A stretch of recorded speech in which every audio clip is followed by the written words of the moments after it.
Assalamualaikum warahmatullahi wabarakatuh. Assalamualaikum warahmatullahi wabarakatuh. Baik, tajuk yang kita nak tentangkan pada hari ini ialah tajuk yang berkaitan tentang tajuk besarnya ialah membela Sahih Bukhari. Dan beberapa tahun yang lalu saya telah buat satu program yang ada rakamannya, dan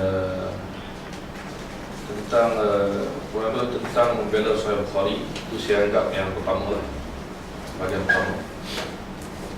Dalam program tersebut saya sebutkan tentang persoalan adakah wujudnya hadis dhaif dalam Sahih Bukhari. Adakah wujudnya hadis dhaif dalam Sahih Bukhari? Disebabkan dalam banyak-banyak persoalan yang dibincangkan dalam hadis, tajuk Sahih Bukhari tajuk yang penting. Dan ringkas ceritanya ada sebahagian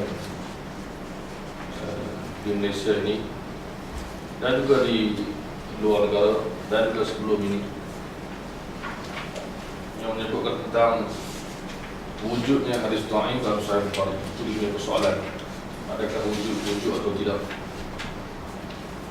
Dan dalam program tersebut saya telah sebutkan bagaimana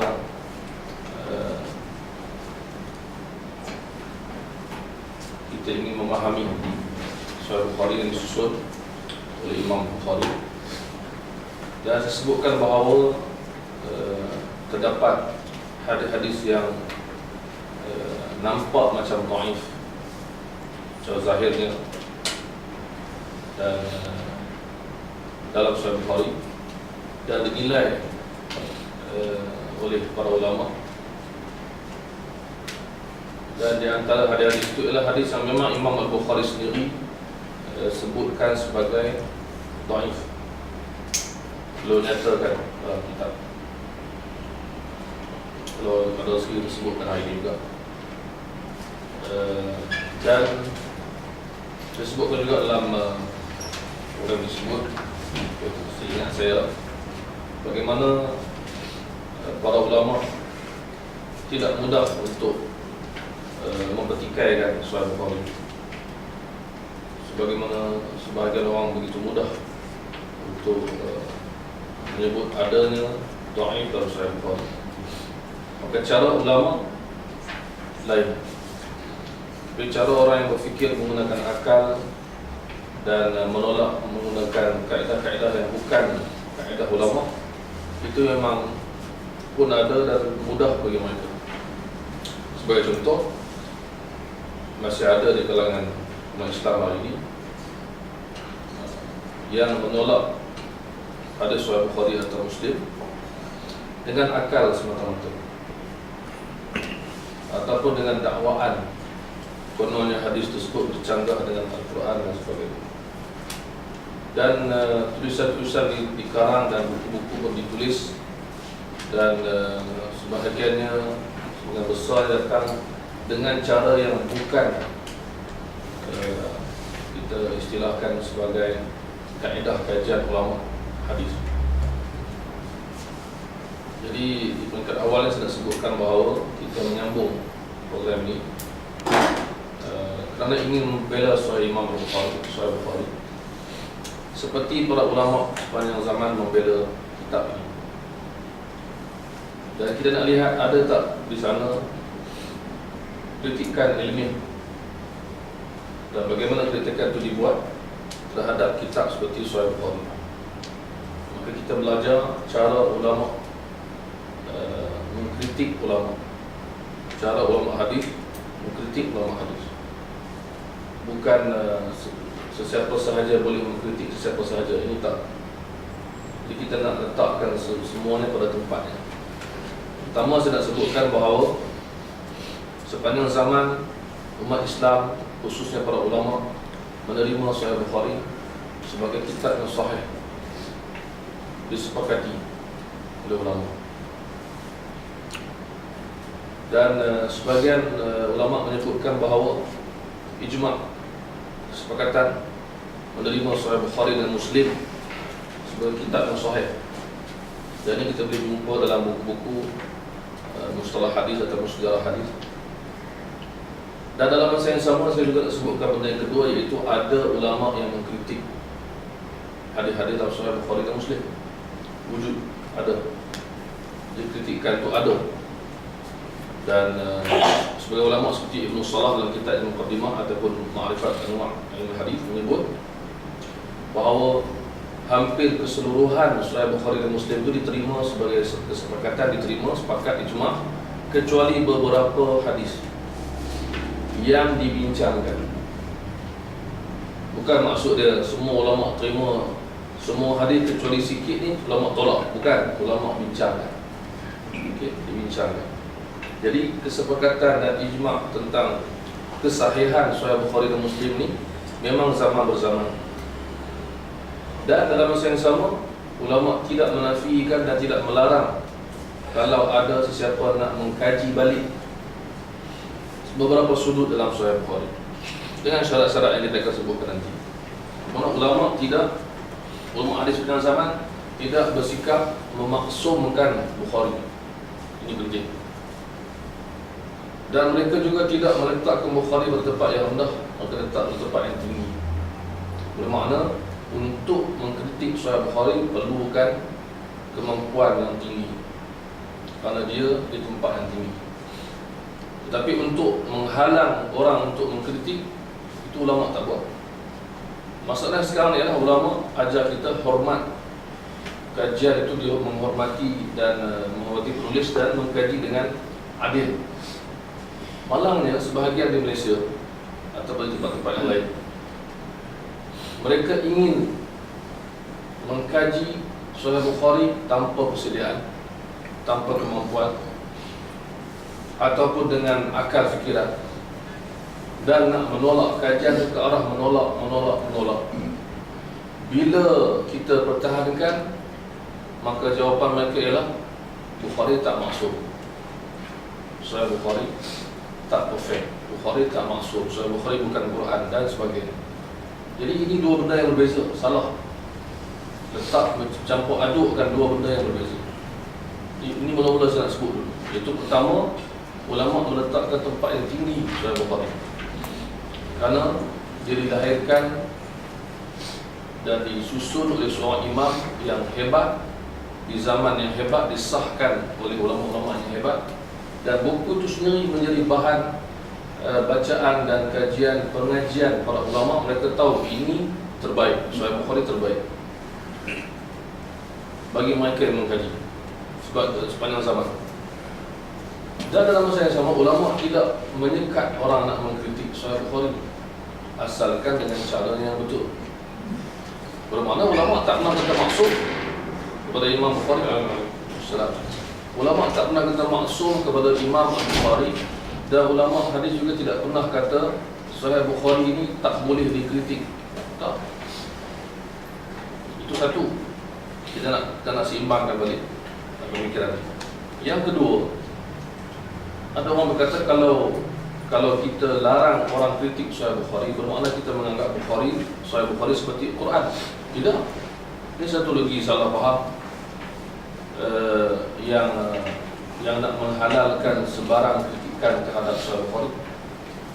Maksud bila saya cakap Sahih Bukhari ini semuanya sahih, maka ada orang tak faham dan dia cakap, oh kalau itu sama dengan Quran. Tak sama. Siapa pula yang kata Quran sama dengan Sahih Bukhari? Quran firman Allah, Sahih Bukhari hadis Nabi yang disusun. Tetapi para ulama kata Sahih Bukhari ini dia ada kedudukan yang tinggi, seperti mana kata Imam An-Nawawi yang kita semua tahu dalam kitab Hadis 40 dan kitab-kitab yang lain. Dia sebut Sahih Bukhari dan Sahih Muslim ialah as-sahhu al-kutub al-musannafah. Kita apa? Fi sahihain alladhina huma as-sahhu al-kutub al-musannafah. Disebutkan hadis yang pertama kan, hadis niat tu diriwayatkan dalam dua kitab mereka yang sahih, itu Bukhari Muslim. yang merupakan kitab yang disusun yang paling sahih, yang pernah disusun oleh manusia betul. Mana semua ulama kata selepas kitab Allah Sahih Bukhari. Bermakna tak pernah ada orang menyamakan. Jadi kita hairan dengan sikap sebahagian ilmuwan yang terlampau nak sangat buka pintu kritikan terhadap Bukhari Muslim, sampai orang boleh salah faham. Maknanya adakah semua orang boleh kritik Sahih Bukhari Muslim? Jadi tak soal nak buka pintu. Dan yang kedua, seolah-olah orang yang tak benar akan dikritik, orang tu salah pula. Sedangkan yang tak benar akan dikritik pegang pada prinsip Sahih Bukhari itu kitab yang agung, yang hebat. Sesiapa nak kritik perlukan kepada kemampuan, perlukan kepada cara yang betul. Jadi ini kita panggil perkara yang bercampur aduk. Jadi apa pegangan yang terbaik untuk kita?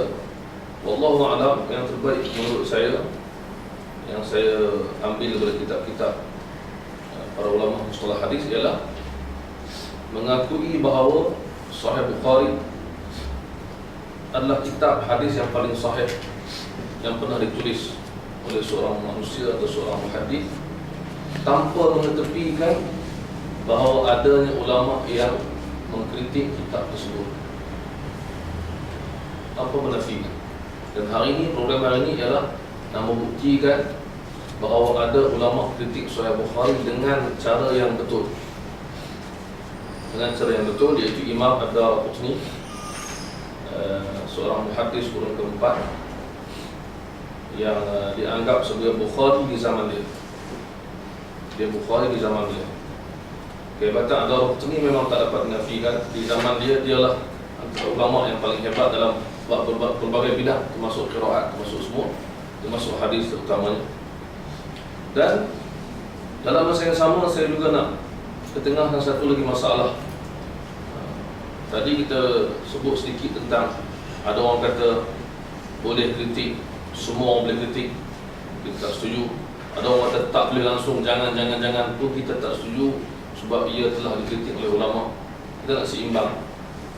Dan satu lagi masalah yang timbul ialah apa? Ialah orang yang nak kritik Sahih Bukhari, dia akan guna nama Daraqutni. Itu sebab kita bincang ini. Sebab apa saya pilih tajuk ni ialah kerana ada orang yang nak menolak hadis-hadis dalam Sahih Bukhari, yang nak mendhaifkan hadis-hadis yang Bukhari kata sahih dengan cara yang pelbagai, masing-masing punya cara. Wallahu a'lam, ilmiah kata ilmiah. Dia guna nama Imam Ad-Daraqutni. Contoh macam mana? Contoh ni bukan saya cakap, ni contoh. Contohnya apa? Saya beranggapan hadis Sahih Bukhari ni ada yang dhaif sekian. Tuan-tuan tak boleh marah saya sebab Daraqutni pun dah buat dulu. Itu cara dia. Tuan-tuan tak boleh marah saya kritik, dhaifkan, tolak hadis Sahih Bukhari sebab ada ulama dah buat dulu, seperti Daraqutni. Jadi ini ayat yang kita pernah dengar, pernah baca dan masih lagi dengar dan baca, bahawa ada orang nak tolak Sahih Bukhari, nak dhaifkan Sahih Bukhari, dia guna nama Imam Ad-Daraqutni. Sedangkan ramai orang tak tahu siapa Imam Ad-Daraqutni, bagaimana dia tolak Sahih Bukhari, dia tolak ke tak tolak, dia kritik ke tak kritik, kat mana dia kritik. Ini kita nak beritahu hari ini sebagai pencerahan kepada siapa yang nak tahu, siapa yang ingin tahu. Sikit sebanyak saya cuba beritahu sebab kita mungkin jarang dengar benda-benda yang sebegini. Kita nak bagi tahu, terutama kepada mereka yang berminat dalam ilmu hadis. Dia kena tahu benda ni. Bagaimana Imam Daraqutni, dan kenapa Daraqutni? Sebabnya ialah dalam sejarah Islam, selepas Sahih Bukhari ditulis, kritikan-kritikan ada daripada para ulama, perbincangan nak bincang balik beberapa sudut berupa hadis. Tapi Imam Ad-Daraqutni ini antara yang paling banyak ditemui, dia kritik Sahih Bukhari dari segi jumlah hadis yang dikritik, Bukhari dan Muslim. Jadi Imam Ad-Daraqutni antara imam yang ditemui paling banyak kritikan dia terhadap Bukhari dan Muslim. Dan memang dipetik nama dia. Ada lagi ulama lain yang kritik, seperti mungkin kita jarang dengar kritik Sahih Bukhari dan Muslim seperti Ibn Ammar Al-Syahid, kemudian Abu Mas'ud Dimashqi, kemudian mungkin ada orang sebut Abu Ali Al-Jayani. Tapi yang popular sekarang, yang terkenal, yang tersebar ialah nama Imam Ad-Daraqutni. Bila orang bincang soal hadis Sahih Bukhari sahih ke tak, semuanya ada tak ulama kritik, akan keluarlah nama Imam Ad-Daraqutni.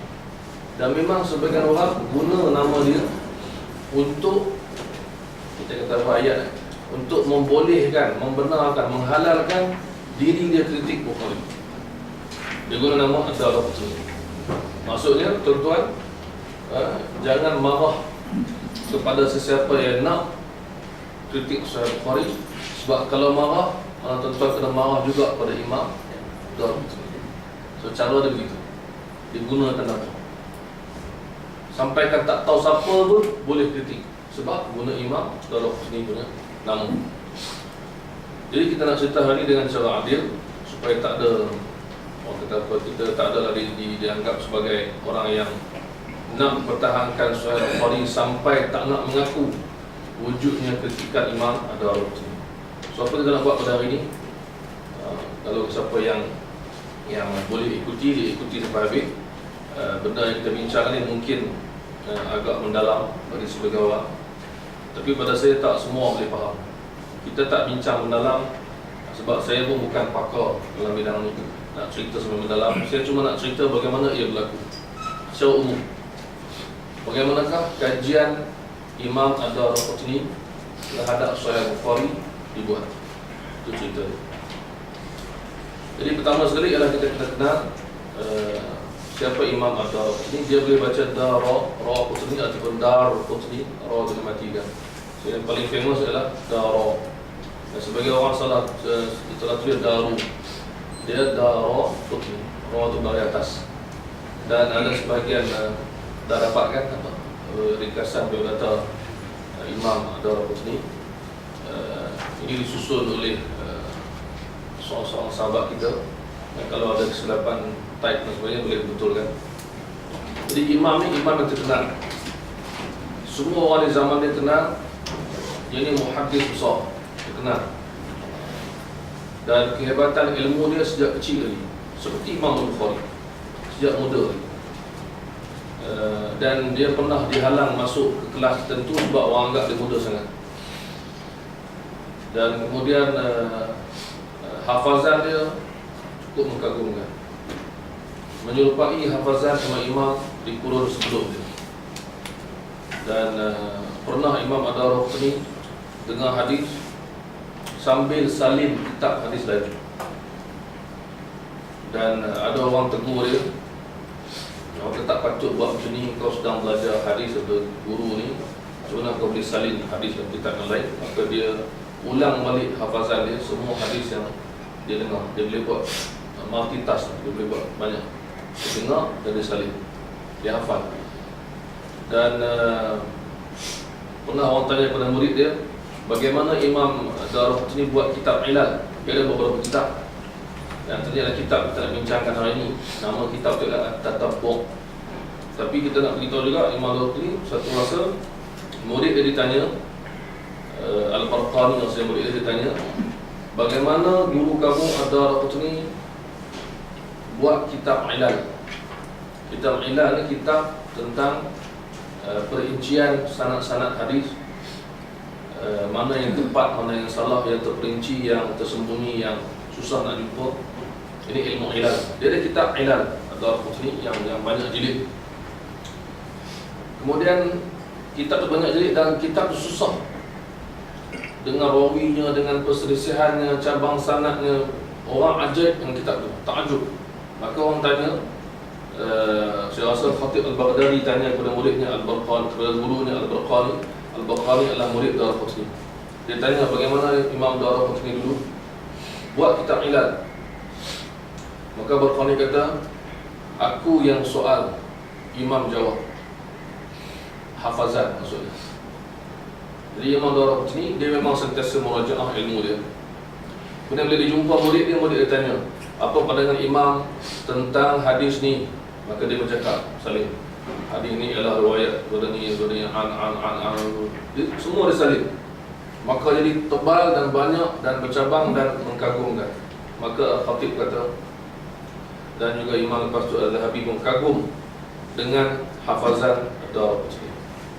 Baik. Tapi dalam masa yang sama, kita kena faham bahawa Imam Ad-Daraqutni ialah imam di kurun keempat. Bermakna zaman beliau selepas zaman Bukhari dan Muslim dan sebagainya.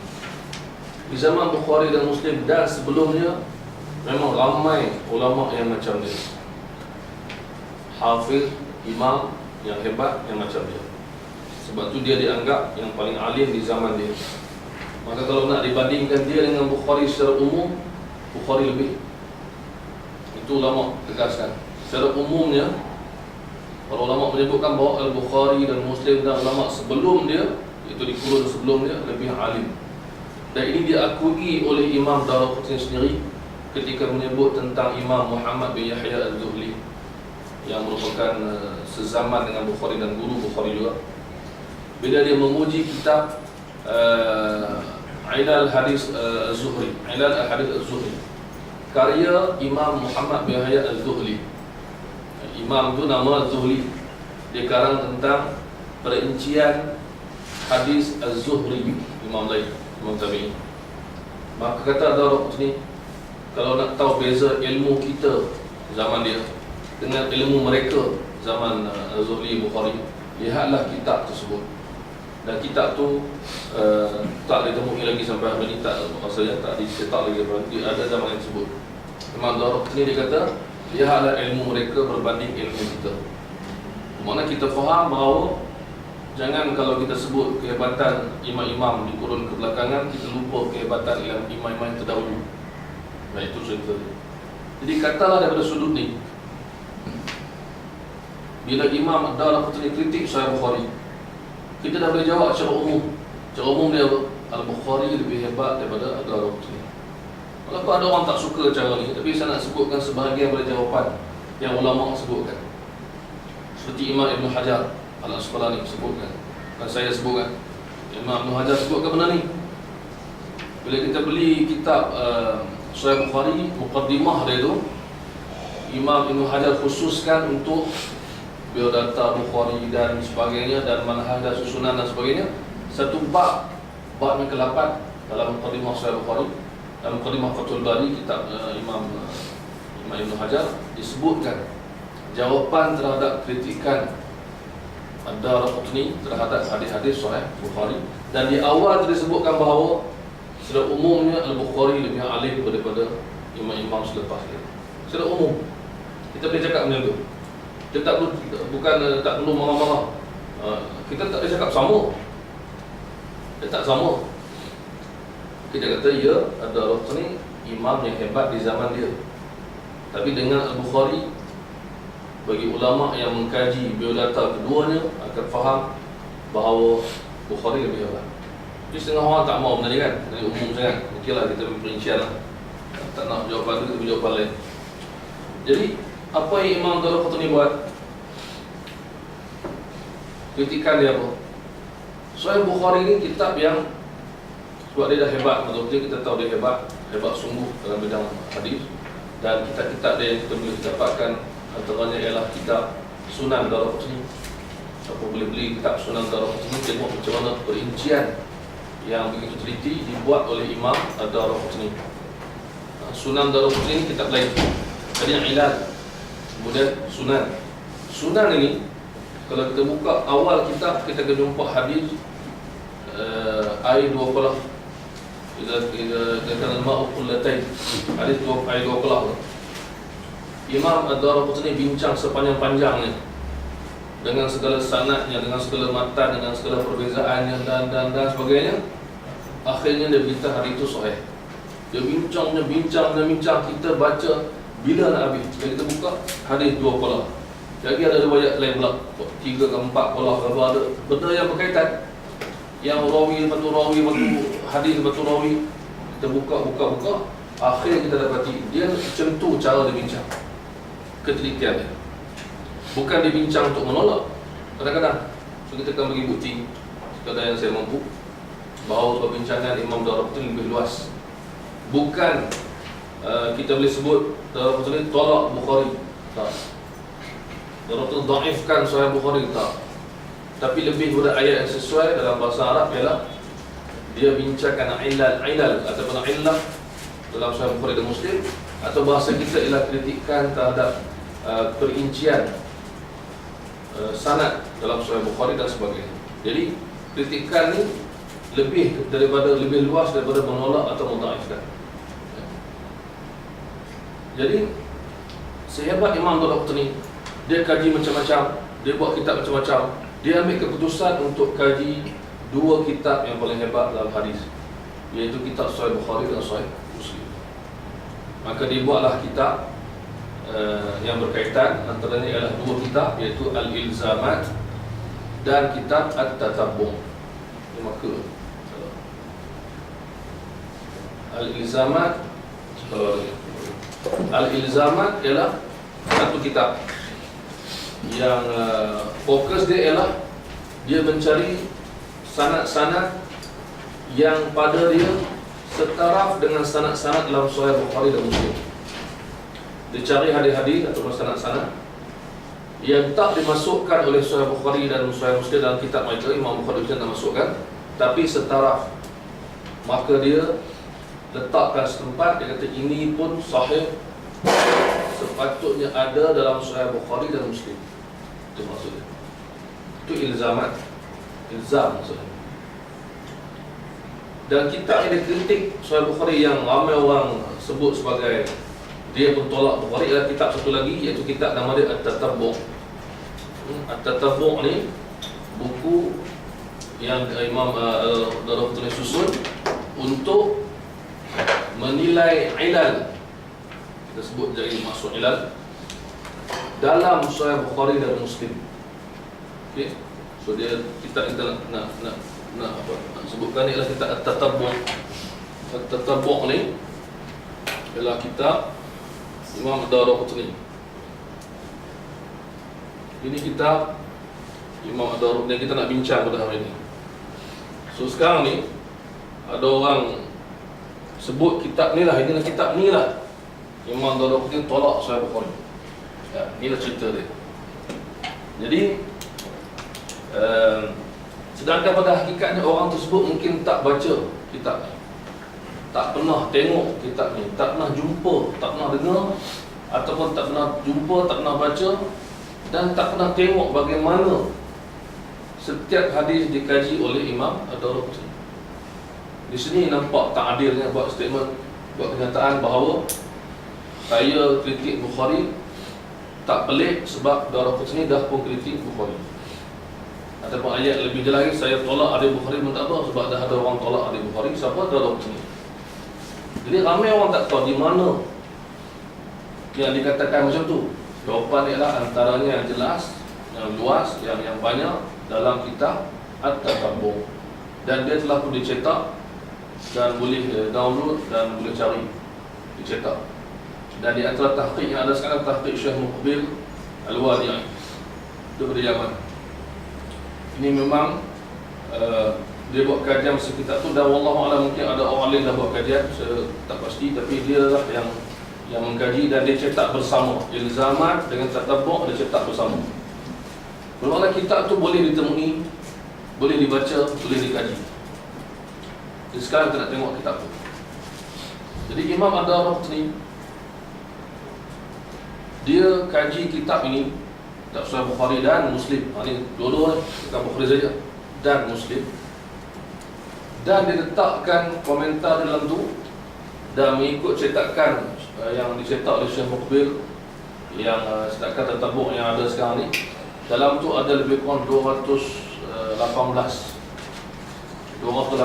hadis daripada Bukhari dan Muslim yang diulas oleh Imam Ad-Daraqutni. Dan dalam banyak-banyak tu bukan semuanya tentang kritikan, ada perincian dia. Sebagai contoh, ada 7 hadis yang bukan kritik Sahih Bukhari, tapi lebih kepada bawa sanad-sanad yang lain. Jadi mana dalam 200 lebih itu, itulah hadis yang dikaji. Dan inilah yang luas, yang paling kitab yang paling luas.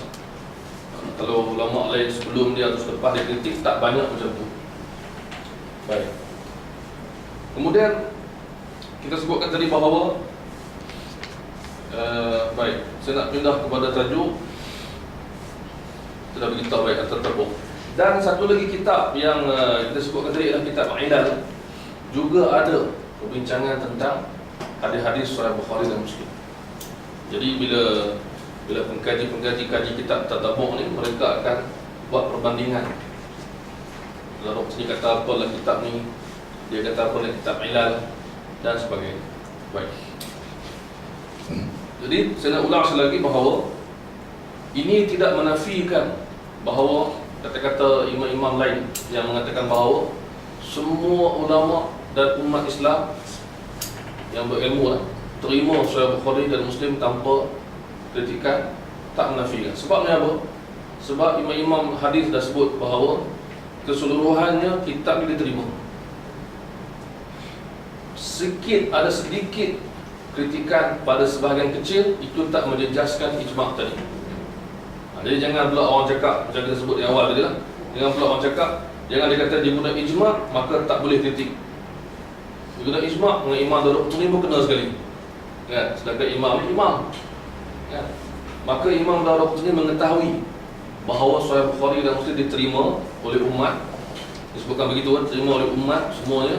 Tapi ada sudut-sudut kecil yang dia rasa dia nak ulas. Kita akan lihat macam mana contoh sekejap. Jadi ini tak menafikan. Sebab tu saya sebut paling jelas kata-kata ialah kata-kata Imam Ibn Salah dalam kitab dia Ma'rifat Al-Mu'allim Hadis atau Muqaddimah Ibn Salah yang disebutkan Muqaddimah itu, dia kata bahawa umat sepakat menerima keseluruhan Sahih Bukhari dan Muslim kecuali beberapa hadis yang sedikit yang dibincangkan. Makna apa dibincangkan? Bukan ditolak, dibincangkan. Mana boleh bincang. Ijma' itu maksud umat menerima semuanya sebagai sahih. Dibincang oleh siapa? Oleh ulama. Tolak ke tidak? Tengok dulu. Baik. Katalah saya nak buat sekarang ni kesimpulan mudah. Kitab tatabuk ni, kalau kita nak bincang secara mudah sikit, saya kata apa? Ada 218 dari segi bilangan yang dikritik oleh Imam Darul. Ada 218, ya. Kalau banding dengan Sahih Bukhari campur Sahih Muslim, ada berapa ribu? Ya. 7,000 lebih. Apa ni? 7,000 lebih, 7,000 lebih. Boleh 15,000, 14,000. Yang dikritik hanyalah 200. Kalau kritikan tu yang kita anggap dalam akal kita, tolak. Katalah tolak. Salah faham kita, tapi katalah kita buat andaian ini tolak 218. Kalau tinggal berapa belah ribu lagi. Berapa peratus kalau orang matematik pandai buat peratus. Jadi bukan satu benda yang membimbangkan. Tetap Sahih Bukhari itu tinggi bukan dia. Dan apatah lagi kalau 218 tu, katakanlah, ini saya buat andaian lagi, ini main akal je kan. Katalah 218 tu semuanya Darul Qutni salah, apa boleh jadi? Kita bukan nak kata salah, kita buat andaian. Katalah semua betul, hadis tu mengikut akal kita dhaif, maka dia masih tinggal berapa ribu lagi, banyak lagi. Katalah semua tu salah, pun boleh jadi. Maka kekal Sahih Bukhari tetap tinggi dalam apa jua keadaan. Itu secara umum lah. Kita sebab sebagai orang suka main akal, kita main akal juga lah. Sama-sama main akal, ya. Uji minda, ya. Sebab itu juga macam kita tadi bahawa kalau Sahih Bukhari dianggap, kalau dia betul semua, maka dia anggap dia maksum ataupun dia sama dengan Quran, tak boleh. Tak logik. Bagi orang yang cakap macam tu, dia anggap logik. Dia kata apa? Kitab yang semuanya tepat hanyalah kitab Allah. Dia kata. Jadi kalau siapa-siapa dakwa Sahih Bukhari betul 100%, dia menyamakan dengan Al-Quran, itu akal dia. Bandingkan dengan akal orang lain pula. Apa dia? Imam Bukhari buat banyak kitab. Katakanlah semua kitab dia ada salah kecuali kitab Sahih Bukhari betul semua. Okey tak? Tak masalah. Dia buat banyak kitab. Katakanlah semua kitab dia buat ada salah sedikit, tapi Sahih Bukhari dia buat 16 tahun punya kajian, semuanya tepat. Boleh terima. Sebab Bukhari bukan buat satu kitab saja, dia buat banyak kitab. Dan dia bukan hidup satu sebab umur yang pendek, umur yang panjang. Dan dia buat kitab Sahih Bukhari, editing dia 16 tahun, susunan. Baik. Dan kalaulah kitab itu betul semua pun dia adalah susunan manusia dan dia adalah hadis-hadis Nabi SAW, masih lagi bukan melibatkan firman Allah dan wahyu Allah SWT. Maka itu akal kita yang kita nak gunakan. Jangan guna akal sebagian orang yang mudah menyimpulkan Bukhari bukan Nabi, so dia maksum. Ayat yang paling pelik yang saya pernah jumpa adalah Bukhari bukan Nabi, so dia mesti salah. Dia perlu salah dalam beberapa keadaan. Maksudnya dia mesti buat salah. Sebab dia manusia, saya anggap dia mesti buat salah. Dan orang macam ni kalau kita tanya dia kat mana salah, dia takkan dapat jawab. Sebab dia tak tahu pun, dia hanya main akal, teori. Dia cakap apa? Bukhari manusia, Sahih Bukhari susunan manusia, so mesti dia salah. Mesti dia cakap mesti. Dia salah kat mana? Tak tahu kat mana, tapi mesti ada. So cakap macam ni, cakap tak selesai masalah. Kalau saya cakap apa? Bukhari terbaik, dia mesti betul semua. Bila dah selesai, saya tak perlu bukti betul semua. Dia kena bukti, dia cakap ada salah. So orang macam ni, kita cakap dengan dia, kalaulah boleh, carilah satu salah Sahih Bukhari untuk kita bincangkan dan kita tolong dia, kita beritahu ada dalam kitab Tatabu', boleh cari. Kita bagi bantuan. Sebab dia nak saya, dia terdesak sangat, saya pun tak tahu kenapa terdesak nak dhaifkan Sahih Bukhari. Kita bagi dia bantuan. Ini dia kitab Tatabu', 218 poin tentang Bukhari dan Muslim. Tengok sama-sama. Itu maksud dia. Sudah menggunakan akal. Dan sebelum kita masuk dalam buku ini secara lebih lanjut, saya juga nak sebutkan satu poin lagi yang saya tulis sini, iaitu kenapa ramai orang kritik Sahih Bukhari. Para ulama sebutkan bahawa ada dua jenis manusia, dua jenis golongan kumpulan yang tolak Sahih Bukhari, yang kritik Sahih Bukhari.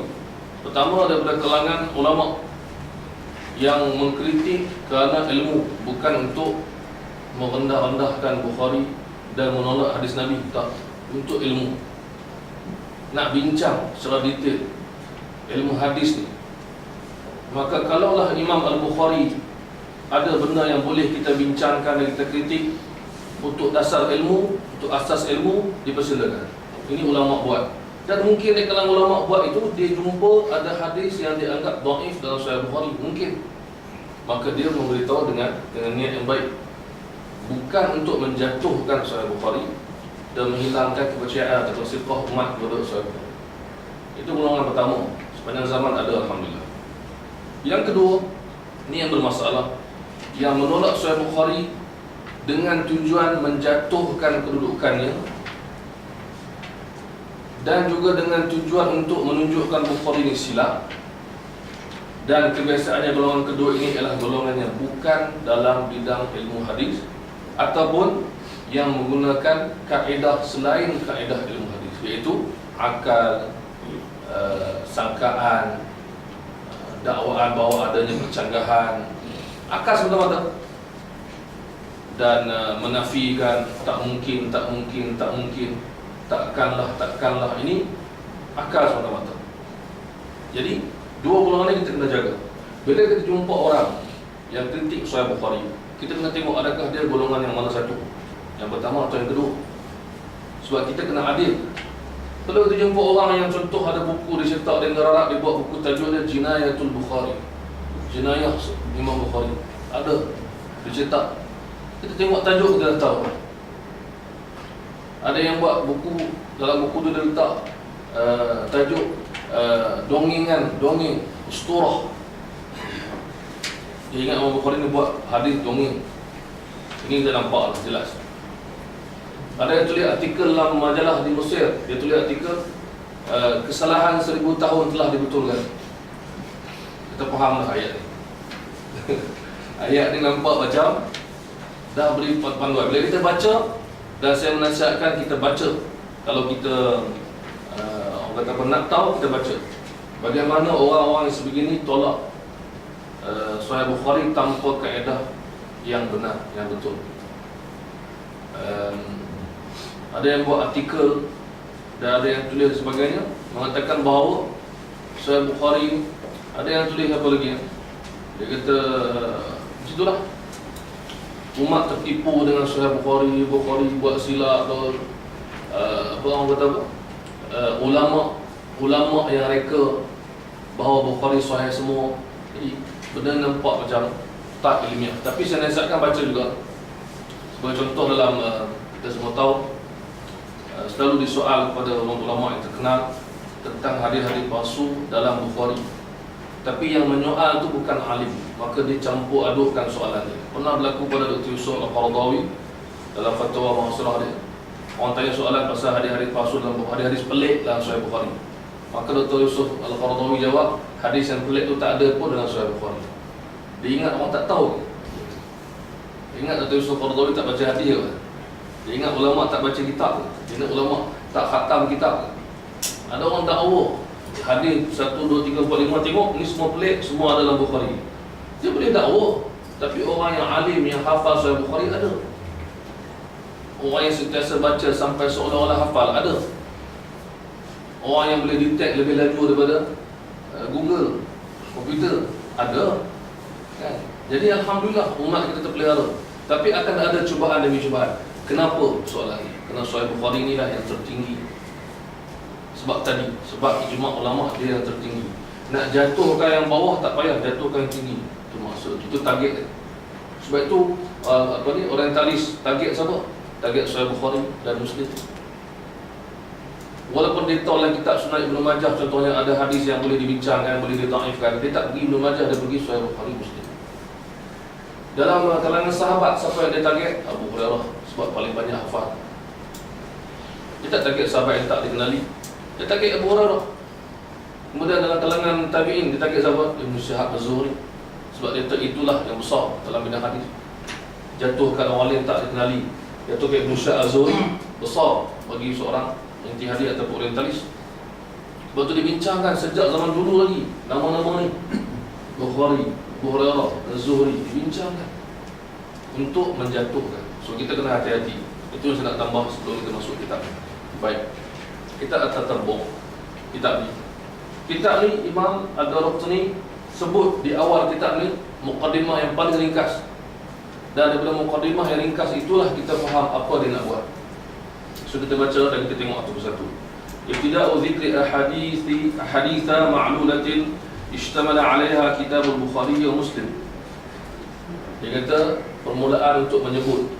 Dia nak mula, nak sebut hadis-hadis yang disebut ni ma'lulah, yang ada illah. So kita majlis ni, kita baca kitab apa ni? Illah ada kan?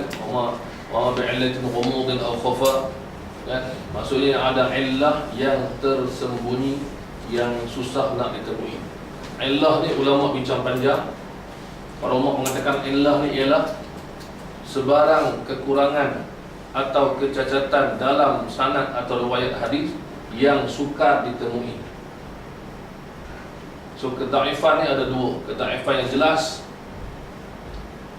kedaifan yang tersembunyi. Jadi seorang muhaddis yang ada di peringkat permulaan, dia boleh nampak illah yang jelas ataupun kedaifan yang jelas. Tetapi muhaddis yang nak lihat kedaifan yang tersembunyi, illah ini yang tersembunyi, maka dia perlu jadi imam. Ini disebutkan oleh ramai ulama seperti dalam kitab-kitab mustalah hadis. Boleh kita rujuk dalam kitab Nukhbatul Fikr Imam Ibnu Hajar Al-Asqalani. Antara contoh, semua kitab menyebut makna hadis illah. Yang ada illah disebutkan ma'lul atau mu'al atau mu'allal, istilah dia. Tapi illah ni adalah kedaifan yang sukar ditemui, yang menyebabkan satu hadis tu, contohnya satu hadis tu dianggap bersambung tapi tidak, dianggap mursal atau tidak. Adakah kata-kata ini atau kata-kata sahabat, kata Nabi atau sahabat? Jadi sanad itu dan matan itu kita sebutlah hadis kan dalam kitab berkenaan ada sanad ada matan kan. Dua-dua dibincangkan. Ada tak yang tersembunyi yang mana seorang muhadis yang di tahap awal akan mengatakan sahih, tapi seorang imam akan mengatakan dhaif, karena mendalamnya ilmu mereka. Dan ini tak semua ulama ada, dan ulama yang disebutkan ada ilmu sebegini ialah Bukhari antaranya, dan guru-gurunya seperti Ali bin Madini yang dianggap sebagai paling arif tentang ilal hadis di kalangan ulama zaman dia, termasuk Imam Ahmad dan termasuk imam sebelum itu, termasuk Abdurrahman bin Mahdi dan Syu'bah bin Hajjaj, ulama besar yang mengenal pasti satu sanad, satu hadis diberikan kepada seorang muhadis biasa mungkin akan menganggapnya sahih, diberikan kepada imam seperti Ibn Madini, seperti Al-Bukhari, dia akan nampak ini ada masalah. Itu maksud dia. Jadi sekarang ni Imam Daud ni kata ada hadis yang ma'lulah dalam Sahih Bukhari Muslim. Nah, yang ada kecacatan tersembunyi. Seperti maknanya susah orang nampak. Sesuatu Daud ni Imam ni nampak. Okey. Dan disebut beberapa hadis, bukan semua, bukan banyak pun. Kalau campur semua, kata Imam Ibn Hajar dalam Bukhari hanya ada lebih kurang 100 hadis yang dibincangkan, 100 lebih. Kalau campur Sahih Muslim semua 200 lebih. Mana tak banyak pun. Tapi bagi Imam Ad-Darqutni, hak dia sebagai seorang imam, dia cakap ada illah yang dia nampak dan dia akan cerita. Itu maksud dia. Kemudian dia sebut apa? Ishtamala 'alaiha kitabul Bukhari Muslim. Ishtamala ni poin penting, kata ishtamala 'ala. Ishtamala 'alaiha. Ishtamala 'alaiha maksudnya kitab Bukhari Muslim yang hadis-hadis yang kita kata terkandung dalam Sahih Bukhari dan Muslim. Okey. Yang maksudnya apa? Yang disebut, yang ada, yang terkandung, yang dicatatkan dalam Bukhari dan Muslim. Kenapa saya kata penting perkataan ini? Baik, saya buat ayat lain. Ini disebut oleh beberapa ulama yang mengkaji Sahih Bukhari. Kalau saya sebut ayat macam ni, saya sebut, katalah Imam Ad-Darqutni buat ayat, saya nak menyebutkan hadis yang dhaif, yang digunakan oleh Bukhari sebagai hujjah, ihtajja biha. Dia akan lain. Kata ayat ni, kata ayat Imam Ad-Darqutni ishtamala 'alaiha. Maksudnya hadis tu ada dalam Bukhari Muslim. Dia tak kata hadis tu disahihkan oleh Bukhari Muslim. Nampak? Dia tak kata hadis yang dihujjahkan oleh Sahih Bukhari Muslim, oleh Bukhari Muslim. Tapi dia kata hadis yang ada dalam kitab Bukhari Muslim. Kenapa ayat ini penting? Karena orang yang mengkaji Bukhari Muslim akan tahu bahawa ada hadis yang Bukhari Muslim sendiri dhaifkan dalam kitab dia. Dia hanya sebut sebagai pemberitahuan. Maka Imam Darqutni cakapkan betul, ada hadis, ada sanad yang dhaif yang saya nak jelaskan, yang ada dalam Bukhari dan Muslim. Maka kita faham apa? Boleh jadi hadis tu Bukhari Muslim sendiri yang ceritakan kedaifannya. Imam Darqutni hanya apa? Hanya mengetengahkan, mengeluarkan. Faham? Dia harap faham. Jadi kalau satu hadis, Darqutni kata hadis ni ada dalam Bukhari Muslim. Okey, fine, ada. Ada kat mana? Macam mana cerita dia, keadaan dia. Tiba-tiba tiba-tiba kita buka Sahih Muslim, Imam Muslim kata hadis ini dhaif. Contoh. Darqutni berkata apa? Dhaif. So sama. So mana tolak Dan juga Imam Bukhari pun macam tu. Mana tolak Kalau Darqutni kata ada illah, Bukhari pun kata ada illah, Muslim pun kata ya ada illah, sama. Seorang yang guna nama Darqutni menolak Bukhari Muslim salah. Sebab Imam Darqutni bukan menolak, tapi dia membincangkan. Itu jaga-jaga. Nak guna nama dia, esok jumpa kat akhirat jawab apa? Imam Darqutni tanya kita, dia tak boleh tanya ke? Guna nama saya macam mana? Kita risau juga. Guna nama ulama ni jangan main-main. Kita takut salah guna, salah sebut, kena minta maaf kat sana. Sudah tak boleh jumpa dia dah. Kan? Baik. Kemudian bila dia sebut istamala 'alaiha, maksudnya apa? Ada keadaannya di mana Imam Al-Bukhari dan Muslim bawa hadis itu sebagai sokongan saja, bukan utama. Sebagai sokongan. Tadi apa? Tadi sebagai dia beritahu dhaif. Yang kedua ada hadis yang dibawa sebagai sokongan, bukan hadis utama. Kalau zaman sekarang dia bagi footnote lah. Hadis, tajuk utama, tajuk kecil. Jadi yang utama dibawa hadis yang dikata sahih, clear. Tapi ada beberapa sanad, beberapa riwayat yang dibawa sebagai mengukuhkan. Maka katakanlah Daruqutni kritik yang mengukuhkan, yang menyokong, yang sampingan, no problem.